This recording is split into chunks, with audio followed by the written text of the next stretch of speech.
everyone, Dr. Lisa Medaglia, also known as Dr. Lullaby.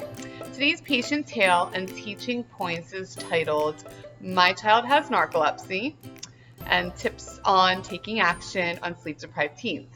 So I had a panicked mom bring in her 13-year-old son to see me.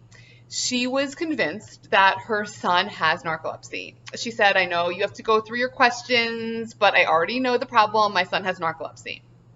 And his teachers told me he cannot stay awake at school. He sleeps the entire way to school and the entire ride home from school. As soon as he gets home from school, he crashes and I can barely wake him up to eat. He missed 30% of school last year because I could not wake him up in the morning. So clearly he has a classic case of, unintentional dozing, sleep attacks, and narcolepsy, right, Doc? So, well, not so fast, I said to her. As I usually do when I see these kinds of cases, I ordered actigraphy. This is, the clinical watch that we use that has an accelerometer built in and light detection system, so we can infer sleep versus wake based on movement. And so he wore this watch for 2 weeks. I call it our spy equipment. And then they came back to see me. And Mom was in shock with what I shared. This little sneak was staying up until 4 a.m.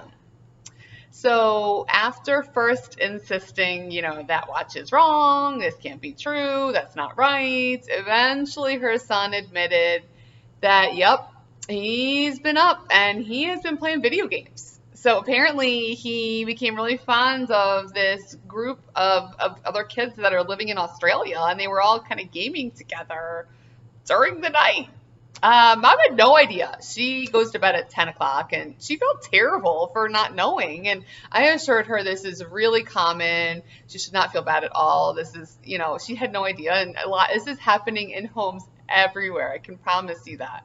So I really told her, just be relieved that he doesn't have this exceptionally rare neurological disorder, because narcolepsy is extremely rare and it's extremely unlikely that that's what's happening. So then we just kind of needed to get buckled down and take every single device out of that bedroom, and being really strict about taking away his handheld devices as well. So he had no screen access at all then moving forward. And then I even had her do, we call it a parent check, and just popping her head in and making sure that he was indeed in bed with eyes closed at the desired bedtime. So trust me when I tell you these cases are very, very common. So if you have a sleepy kid or a sleepy teen on your hands, be aware that you might very well have the same situation in your home. So if you can't get in to see a sleep doctor and do this actigraphy assessment that I described, at least try one of those wearables. Try one of the Fitbits, or they have Ace Fitbit for kids, to better assess the situation. Sleep matters. So let's make sure that your kids are getting the sleep they need. Thank you.